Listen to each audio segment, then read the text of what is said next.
2021, and who is excited about that? Oh, yes. Praise the Lord. Yes, and it happens to be my birthday. I was going to say happy birthday. Yes, so happy birthday to me. I have one of my dearest favorite creative artists in the city here today You're as so my sweet. birthday podcast guest, Carla Valencia. We can't really place the number of years we've known each other, maybe know. 15. I'm not really sure, but I know I Yeah. met her before I was even the Vintage Contessa. For sure.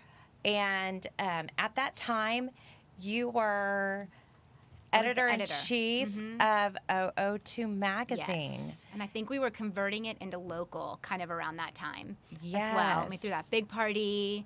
But yes, that was a long time. I feel like it was a lifetime ago, honestly. It was pre-kids and pre-husbands. Oh, yeah. And Yeah. we've come from so much into so much. And the journey's been bumpy, but it's been so beautiful. And I'm so excited to collaborate with you. We've always talked and helped each other's businesses and had great lunches with meaningful Ideas conversation and sometimes little cocktails involved. But your spirit soars. And I've talked to, I'm part of this group of women, and we don't get together as much anymore, but we talk about angels and talk about people's kind of aura around them. And I've always felt that about you. Thank you. And you are a family woman. You work with your dad. Tell us a little bit about, like, your journey and how you got here. Okay.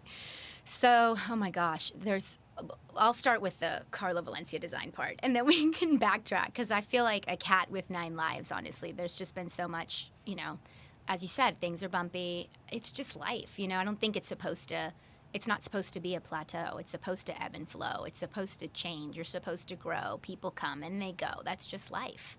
And so, for years, I was at the magazine, and this kind of came organically, 100%. I made a purse strap for a girlfriend for her birthday in 2017. It was like right around the time. It was recent. It was right. But I'd always been making things. Like, I've always sewn and embroidered. My grandmother taught me how to do it when I was 10 years old. This is my father's mother. And I would sit with her in the living room in her house in Mexico or here with my parents, and I would just sew. She would just teach me whatever it is that she was working on. If she was knitting, she'd teach me how to knit. Sadly, that didn't stick, and I regret it so much. But I did get the embroidery and the hand beading and all of that kind of stuff down. So this girlfriend wanted a purse strap. It was right when, like, Valentino and Dior were coming out with those really cool purse straps. And remember? Did you own the Christian Louboutin bag at this point I yet? did. Yes. I already had that That bag. was kind of the other thing that was the conversation piece. Yes. Whenever people would see you, they go, oh, my God, I love that bag. For sure. Tell people about the bag. So it was that Louboutin kind of like limited edition collection. I can't remember what the bag is called, but it's like that big canvas bag, and they keep on introducing new versions of it. I actually have a client that brought the most gorgeous one to me last week, and we're trying to create a custom strap. It is so fine, you would die.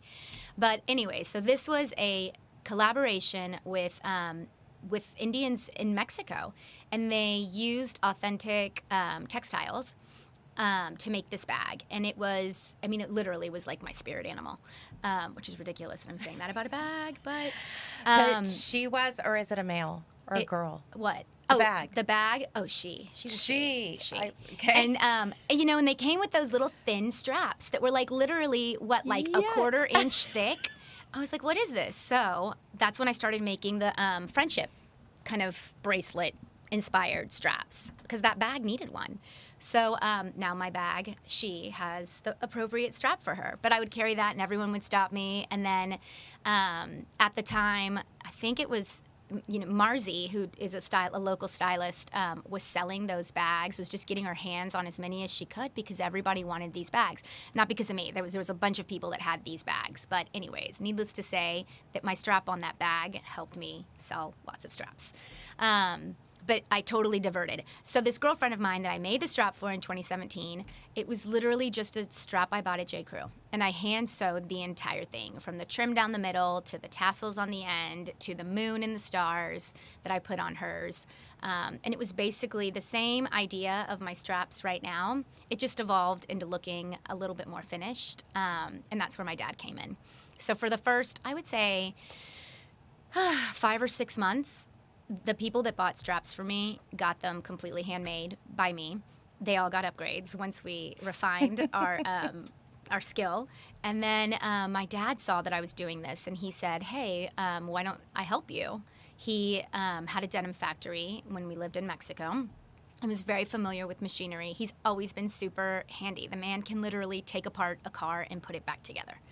So I was like, yeah. And he started coming to the pop-ups and helping me. And then once we realized it could turn into a business, we got our DBA, and it must have been April or June or something of 2018 that we kind of went into this business. So, yeah. So organically. Yeah, it was completely organic, completely. And we were flying by the seat of our pants. I mean, completely. I feel like I'm still figuring things out because I'm such a creative person, but in terms of like the business aspect part of it and that kind of stuff, I definitely, still am open to any door that opens or anyone that helps me with that because it is hard. You had the magazine. I still had you're right, doing this. Mm-hmm. And that's also when I started selling bags. Yes. I was still at Cangelosi, Yeah. Marble, and it was my side hustle. And I know so many people who started businesses from their side hustle or their passion that they just did when they had extra time. And it's kind of, I feel like it's so lucky that we did it that way because I can't imagine having to do that. I mean, the people that did that right now during COVID without jobs, without having a safety net is mind-blowing to me. I had a safety net, which, allowed me to do it at the pace that I did it. But otherwise, I mean, I can't imagine. I probably wouldn't have been so relaxed. And I think that's such a part of the journey is really understanding how you can make money doing it. And that's what so many people that come to me and say they're really artistic and they have something fabulous and they say, how do you think I could start my own business? Yeah. And I say exactly what you did. Make what you want to sell. Yeah. Carry it. And find out how many people want to buy it. Mm-hmm. I did not think simple. Yeah, but it is at the same time. It's the hardest thing. Like I had no clue when I made that strap for her that anyone would want to wear my crofty handmade strap. I mean, I thought it was great, but I don't know. I was like, it definitely still blows my mind when I'm at pop-ups, and I am so because there tends to be this sort of organic rush that happens at my pop-ups. Where all of a sudden people start to kind of feel the energy. I don't know what happens, but it gets where I can't stop. I'm just creating and creating and creating with each person, and I'm like bagging things, putting their names on it, setting it on the side, and moving on to the next person. And it literally, I have these explosions. I mean, they must think I'm insane, but I'm just kind of like, I can't believe people are paying me to make the things that I love to make. It's still mind-blowing and awesome. I love it. And it's such a fine balance for artists to feel worthy because we feel so judged. Oh, gosh, still. Yeah. And I remember when I launched my children's book, even if someone would read it, it makes my hands sweat saying it because I feel so vulnerable that someone would see something that I created. Because I'm not selling what I created. Yeah. I'm selling what someone else created. But even sometimes I'm anxious when someone I already know comes in to see my store to know, are they going to like my selections? Are they going to like the way I put it together? So it is, you have to be vulnerable completely to be creative. And you have to be willing to fail. And I think that's the other thing. Oh, yeah. People look at us and are like, okay, well, you're successful. Yeah. And I think it's also so willing to take a risk. Malcolm Gladwell said, to be an expert in your field, you have to do something 10,000 hours. Yeah. And you literally sewed probably 20,000 hours already. Probably. I mean, I'm kind of sewing all the time. I really am. If I'm traveling, I'm sewing on the plane. If I'm waiting at the dentist, I'm sewing at the dentist. I mean, I'm just kind of doing it all the time. I love it. Yeah. I feel like, and I don't know in what point of history or whatever this happened, but, I don't think that you have to. Can you imagine if we all lived in a world where you couldn't publish a book because you didn't study English, or you weren't, you didn't prepare yourself, or like you couldn't do what Jennifer Fisher does on Instagram and cook and sell salt because she didn't study to be a chef. You know what I mean? I feel like the insecurities that we carry in terms of what you were just talking about, of us not, about us not feeling, not worthy, but I feel like all of that comes because it's almost like society makes us feel like you can't do that because you didn't study how to write a book. Do you know what I mean? We watched 2 nights the entire season of Bridgerton. So okay, I've heard this is good. I haven't seen it. It's so good. It's in the early 1800s, and I have to say, the costuming just blows me away. I'm so inspired by the beauty of that. But there's one exceptional character, Eloise, and she's so annoyed with the fact that you, as a woman, are raised to marry. Yeah. And you have a few weeks of someone courting you with the whole town, and then you have to accept someone's proposal, and you don't have a job, and you don't go to school. And I think it was interesting. I even watched just like looking at I know people are frustrated with where we are in the world right now, but I think if we look at it contextually compared to where it was, we have such opportunities now that we didn't have before. Yeah. Because you could only, and you had to be born into society to even have that opportunity. And or you had to know the right last name, or you had to know the right, you're right. I think you're right. And we can make our path. And I know for us coming from, I feel like that your heritage and my heritage being Italian was similar, and that the family was so important, and what the family thought of us was so important. Oh, yeah. And to break out from what the family thought, to do something outside of, I'm going to leave the construction industry to sell handbags. Yeah. I mean, it was so. That's a big pivot. It's and having the security and that you have good taste, that you like handbags, and you probably devoured magazines and knew the names of handbags and the hottest handbag at that time. I was ripping back before Pinterest. I still have files filled because I love paper, and I love having that there as inspiration. Yeah. And I think we have to look to the past. So as annoyed as I am with the fact that some people in our past were glorified when they shouldn't be, I'm so happy that we have that as part of the journey. Oh, yeah. So we can look to how we move forward in the future. And I worked with my family. You worked with your husband first, and now you work with your dad. I work with my dad. Now I work with my husband. Let's talk about that. Let's talk about that. Yeah. I mean, I think, again, it has to do with our culture. I'm really close to my family. Now, I mean, obviously, like everyone, it's not all rainbows and glitter. There are definite, moments where we're human and people butt heads. But, I love working with my father. And I think that, I loved working with my husband. And there's also, a level of comfort there and sort of being able to really be who you are and to just kind of push past issues, because you just, you're comfortable and you don't have to tiptoe. You can just very much say, I don't like what you know what I mean? You can just like move on or get through whatever obstacle it is. So I don't know. I miss my dad when he's not at the studio. I know. I know.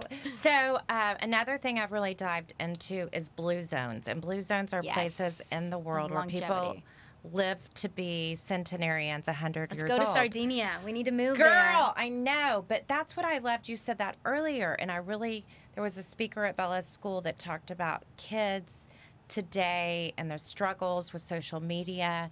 But you mentioned something to me, because we come from these strong families. Like, I remember being with my grandmother so much, and Bella's with her grandmother. But I mean, we would have Sunday meals with the cousins, like 30 of us together. And that's such a part that our community today is missing, is that generational passing of stories. And they used to have, in the book Outliers, they talk about this, I believe, or maybe it was, I can't recall. I apologize. But they had sewing circles. And it was the great-grandmother down to the little baby. And they would all tell stories. Yeah. And then the men would get together with the cars, so it would be someone 90 with someone 5. Yeah. And that transfer of the journey, of the difference of your experience. So tell a little bit about that effect of your family on your journey. I mean, so my dad is one of 13 siblings. And we're from Guadalajara in Mexico. And my mother and father met there. And so they were raised there. And they were one of those, honestly, very rare families that both of their families got along very well. So Christmases and holidays were always spent with both of my families, both of my parents' families, which I thought was the most normal thing on the planet. I thought everybody did this. And so there was always a lot of people, a lot of generations, great aunts, cousins, third cousins, just a ton of family. And in the summers, we moved here when I was around 5. And in the summers, my parents would put me and my brother and my sister on a plane, and they would send us to Mexico with one of our family members at the beginning of the summer, and we would come back right before school started. So we would spend 3 months in the summer. And we would go to my aunt's house in Chapala, my uncle's house in San Miguel de Allende, somebody else's house in Puerto Vallarta. So we would literally travel all over Mexico with our family. And it was just something that I think a lot of families in Mexico do. They take their siblings, children, and they, our Spanish got better. We learned so much about our culture and the foods that we eat and the things that we do. And I think now that I'm a mother, I don't have that, that family here, and my kids have no one to go with in Mexico. My family is a lot older. My grandmother sadly passed away, and so I struggled for a really long time with that my children would lack that, and they do. But it's that was a part of my journey. So all I can do is share with them how I grew up and the things that we did, and I try to adapt a lot of that into my family. We sit down for dinner every night as a family. I cook the meal. And it's just what we do. It's how I grew up. My mother did it. She worked full time at Enron. Can you believe, for like 35 years? I didn't know that about your mom. Yes. Wow. So that was a strong influence for you to be a career woman too, and to see the balance. My parents are both huge influences. I mean, my mother is incredibly independent and worked full time, and so did my dad. But my dad was always a little bit more creative, and they're both just awesome. But yeah, I mean, the family, it was always very important to my mom in terms of keeping us incredibly united. We all live within 3 miles of each other. I have 2 siblings. Obviously, we don't see each other as much as we used to. It's as you grow up and you have your own families and you have children, your schedules change. It just does. But yeah, I mean, we were very united. So it doesn't seem odd for me at all to be working with my dad. I absolutely love that. So let's talk a little bit about community. Another thing with Blue Zones, and they just, I followed Dan Buettner, and yesterday he was talking about our pods of friendship. Uh-huh. And I know Marzi is one of your inner circle people. And let's talk about that, because I feel like during COVID, we've all had so much more of a disconnect from the way we used to connect. And you and I were talking about that. I had so many, the way that my business grew was by connecting with people in the community, through charity, through socializing, and all that's changed. So tell us how you have still stayed connected to your friend group and what you're doing through all that. I think we're all navigating it the best we can. I mean, to say that my friendships have not suffered would be a lie. And honestly, I think even at the beginning of all of this, when nobody knew it was happening, even with my family, I think everybody was scared and confused, and I still think people probably react out of that fear. I do, probably. I mean, I don't think anyone is innocent of not doing that. I think, again, it's human nature. But, I mean, it is like the saddest part about COVID is that separation that it's caused with a lot of families. Mm-hmm. The lack of, I mean, we've all lost over a year of time, that we could have spent with some of those family members. Same with friends. I mean, I haven't seen half of my friends in a long time. But, we text and we communicate, and I don't know. I mean, I don't know how to do any of it right. I'm just kind of taking it day by day and trying to do it all with kindness. I fail epically sometimes, but we have to give ourselves grace to fail, because I'm really learning that. And speaking of giving grace, I know that you're a really spiritual person, and I think that's such a part of Blue Zones and Ikigai and figuring out like your purpose. And what people might be surprised to know is you have anxiety when you connect with groups, because you're so personable and authentic, and you do it with such grace and beauty. So yeah, I do. I get well, in terms of spiritual, I'm grateful again to my family. I mean, I grew up with that, so I am that gives me a sense of belonging and foundation. And when my brain can get very sort of monkey mind, where I start, like a whirling dervish, just kind of, I go down these little tornadoes. And that helps ground me. But yes, I think because of that part of my person, I do get social anxiety. I get nervous. I always have, even with the magazine. When we used to do TV, when I used to do Great Day Houston with Whitney Casey, remember that? I mean, I was on her show pretty regularly, and it was hard. I mean, I would literally throw up before I went on the show. Sorry, that was gross. But I would get so nervous, and I'd have to just kind of try to calm myself down. But I think that that's so powerful to let people know that it is not, you don't have to be perfect. We have to let ourselves feel the emotion we feel, but then we have to overcome that. Yeah. And we have to push through that. For sure. If it's really hard for us, because you go and do these pop-up shops, and you have to meet new people. And I get nervous about those too before. I mean, I get excited, but I get nervous too. And I think, again, it's where you have a choice. You can either stay paralyzed, or you can just sort of power through and figure it out and just dive in. I mean, the worst thing that can happen is that you'll fail. Somebody will hurt your feelings, and then you just have to crawl back out and figure it out. So do you meditate? Do you do yoga? Oh gosh, yes. Tell us some All of your that. tools. Oh my gosh. I mean, I think I've had so many tools. I'm a big, I drink the Goop Kool-Aid. I love Gwyneth Paltrow. Tell us, what's this green stuff you're drinking? Well, I do green juice, but I've done this for a long time. My mother used to do this when I was younger. My mother still juices, but yes, I drink a green juice every day, 32 ounces, sometimes more. I make it in my juicer. It's just a part of my lifestyle. And what's in a green juice? It just kind of depends. It's usually it's like a celery base with ginger, cucumber. Right now I'm adding Asian pear because it's seasonal. My mom keeps giving it to me.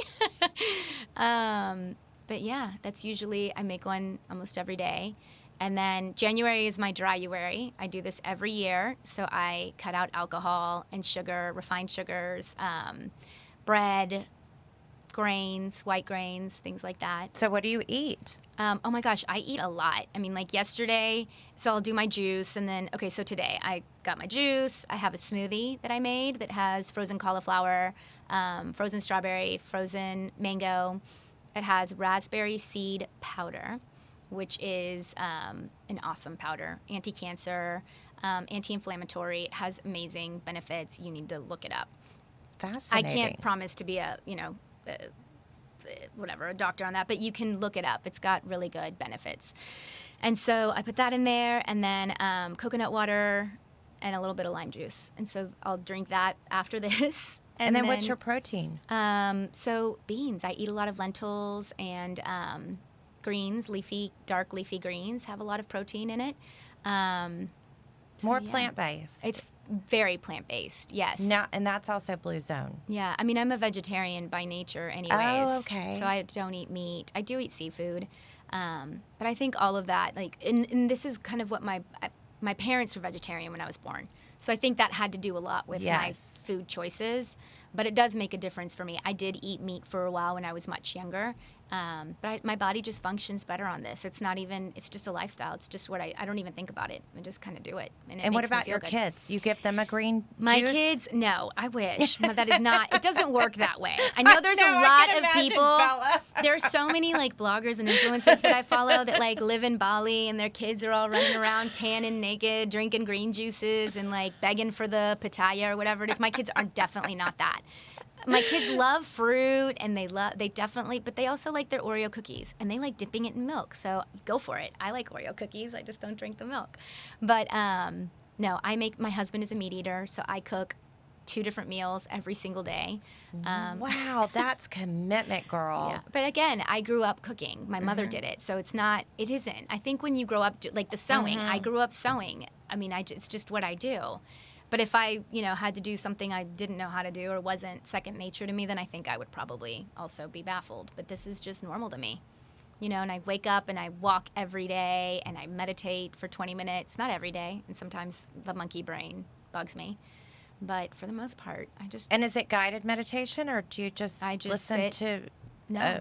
No, nothing. I set a little timer. I sit in silence before everybody wakes up in my house, in my living room. I'll light my incense sometimes. Sometimes I pull out my little tarot cards and I pick one to see to help guide me through whatever issues I hit that day. I don't know. I just kind of do whatever my gut tells me to do. I so love that. Yeah. And a lot of people are into New Year's resolutions, and we hear that those don't really last. But I do think that changing of a season is a time to kind of rethink. I do too. I feel like COVID was a time we all finally took time. You're right. To think. So are there things that you're more focused on now in your journey? I mean, I'm really trying to focus on being present in the present, living and enjoying my life now and being happy and not complicating myself. A lot of times it's very easy to get distracted by other things that are going on in your life. And I am hypersensitive to that. And so I can sometimes spiral and focus on something that probably shouldn't be given that much energy. So I'm I'm trying to do that, but it is so much harder said than done. And I'm impulsive, and sometimes I'm passionate. I mean, I'm a Leo, and that's I'm Latin. What I was going to say. We are both passionate women. So what comes with that is sometimes passion. 100%. In another direction. Oh, yeah. And I'll blurt out things when I know, my brain is literally yelling at me and saying, slow down, deep breaths, shut up, go sit in the corner, don't answer, don't reply, ignore the text, ignore the message. And my body is like, no way, you do it, you answer now. And I regret it every time. And every time I sit back and take a breath, things work out better. But I just, it's like I have 2 parts in my system. One of them is the meditative, peaceful, juice-drinking person, and the other one is this passionate, fiery Latin that just cannot get it the fuck together. They don't know how to mesh. Well, I say I'm an evangelist cusser. I know, I love Brene it. Brown, because I am praying and the next minute I'm cussing. And my sweet Bible study teacher, Brett Trapolino, big shout out to her. We prayed together today. But sometimes in the midst of our conversations, I'm cussing too. Because, again, I'm passionate. I can't find another word in the vocabulary. And apparently that means I'm not intelligent. But again, someone in society made you believe that. But those words are in our vocabulary for a reason. Otherwise, they would not exist. So let's talk fashion. Let's talk some of the things that we're collaborating. So what I think most people know is I worked with my family business. I was in marble and granite, and I joined the United States Green Building Council Board of Directors, and I became a lead AP, and I got really involved in green initiatives before I was the Vintage Contessa. And then my side hustle was pre-owned, luxury bags, all that. And so I've been buying pieces, but unless they were in a good quality, I wasn't able to really find a place for them. Right. Probably 10 years ago, I worked with the Center for Contemporary Craft, and I gave them 20 damaged Louis Vuitton bags, and they translated them into art, of which I have a few pieces. Yeah. But I feel like that's kind of what you're doing as an artist. I did hire an attorney to find out if I could use LV in a way and resell it. And what I found is that you have to be careful, and you have to make it all individualistic. And that's what you're doing. Yeah. You're making one of a kind, unique, including it. We're not selling it as Louis Vuitton. We're not selling it as something it's not. It's just using something that was repurposing, thrown away Yeah. because it wasn't good enough in making it better. Yeah. So I will say that part of our business kind of, again, happened organically. It wasn't, I had a client bring us a bag, a designer bag, and wanted us to add patches to it. And I remember at first I felt like I was defacing this bag. And the first few times it felt very odd. And again, my dad wasn't with me yet. So I was hand stitching these bags with pliers and a needle. I mean, these aren't even the right ones, but I was like pulling needles like through leather bags, trying to get patches on or trims that I would put around them. And my dad figured out a way for us to do this with a machine, with a manual sewing machine that he uses. And now we're able to sew shoes, boots, bags, anything. But again, I mean, I couldn't have done this without my dad. But the point is now we definitely bring back people's old bags that they literally have lying at the bottom of their closet. I love the stories behind it. I mean, I have clients I have two that I can think of right now. One girl, the first Louis Vuitton that she ever got was from her parents when she graduated from college. And she had kept this bag and just wasn't using it, but it had so much nostalgia for her. So she brought it to my pop-up in Georgia, in Sea Island, and we reworked the entire bag. I mean, we took off the handles, I added rings, I made her a strap, we ended up turning it into a messenger. I added a big lion patch to the front of it with like stripes down the middle. And she is reusing her bag, and she loves it, and she associates it with that gift from her family. So, I mean, that is awesome. And she's repurposing a bag that was lying at the bottom of her closet. And then another gal in New Orleans recently brought me a Louis Vuitton duffel. This thing was used and loved by her godfather. Completely used. I mean, the straps were falling apart. I mean, like if you touched it, the leather would disintegrate into powder. This is the only one I've ever seen that was in that shape. That shape, yeah. So, again, we're removing the straps. We're adding rings at the end, and then she got one of the beaded straps that she'll put on that bag. And we're adding stripes and her initials, but just that nostalgia, that this is something that she was given from her godfather's estate, and she is giving it new life so that she can use it and feel connected to him in whatever way she does.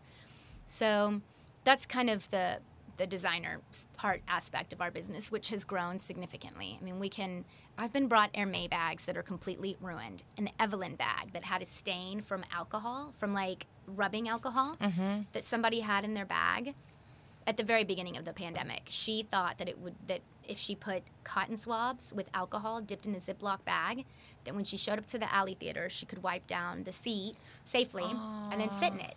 Well, what she didn't do was reseal the entire bag. So the little Ziploc bag had a little opening, and it spilled all over the Louis Vuitton, the Hermès bag from the inside. It was one of these. And it completely ruined the bag. She took it to the store, and they were like, there's nothing we can do. And even dyeing it, there just wasn't an option. So I literally was her last hope. And she brought us the bag, and we covered it with embroidered flowers. And it turned out so beautiful. And she had just gotten this bag. And so instead of, again, relinquishing this bag, we just gave it a different life and a different purpose. So, yeah. I so love it. And the straps. Okay, so you add these darling little so it's tassels for injured palms, and yours need to get brushed. So the cool thing about these is if you just get a little spray bottle with water and a comb, spray it down, and then you brush it, and they go flat. Aw, and then look, Grace Kelly's on here. Let me turn it You've embroidered, and then we have a Contessa. Exactly. Yeah, so I hand cut out of, in my cursive font, out of leather, names, initials, and my dad sews it on. So it is, they're truly original and one of a kind. But our collaboration with you is so fun because what we did is it's an old garment bag that I'm basically taking apart and repurposing into our signature keychains. So they're all one of a kind. They all have a little piece of Louis Vuitton, and then they get some of our ribbon and trims that we source from all over the world. This is from India. This glitter ribbon comes from London. These are made in Mexico. This is also from India, the little mirrored stuff. And then I have all of these gorgeous leather hides that I adhere onto this, and then I hand stitch on and they end up looking kind of like that. And so some of them get stitched with the word love. And then they include a little letter that'll go here eventually. Does yours have one? And you do the beautiful eye. And we do, on yes. so many of them. Where's the other one? So these are, tell them about these custom straps and show them the strap from your bag. So these are completely one of a kind, and they're hand beaded in Mexico. There's a variety of Indians in Mexico. There's a lot of different cultural arts, and they're all everyone has a different sort of, just like the dresses and the shirts that you see embroidered, different parts of the country have different techniques and the ways that they all have passed down this ancient art of embroidery. Like my grandmother passed her way down to me. And I love mine because it has, I've really been on a spiritual journey this year. Yeah. And so this is so meaningful to me because it has the cross. Yeah. And it looks like, to me, a church. And the hearts. And I love it. Yeah. But so these are made in right outside of Chiapas. And as the Indians make these straps, they're blessing each bead. And they each take 5 to 6 months to make, are truly one of a kind. And so then we add our signature, which is the eye. And yours is a hand-embroidered one, but we also do hand-beaded ones. It just kind of depends what we feel goes with each one. And then we add the tassels, fringe your palms, so that it matches our aesthetic. How I can put it in my Birkin, because people are dying over this.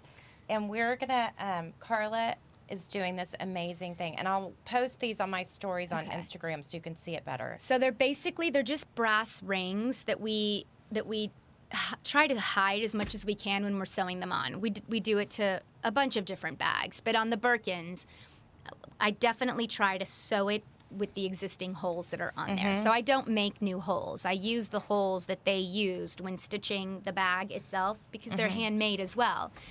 So, yeah, that's basically what we do. We just hide them on the inside. And if you ever want to resell your bag or you don't want the rings anymore, it's very easy to remove. We could literally just snip them off, pull out the threads, and there you go. It's like it was never there. And believe me, Rob was not excited about that part of the journey, and he loves it and is happy with the way that she did it in such a quality way. And it stressed me out. I'm not even kidding. The whole time I was like, Rob, please be happy with this. Exactly. He's a hard one to please. I know it.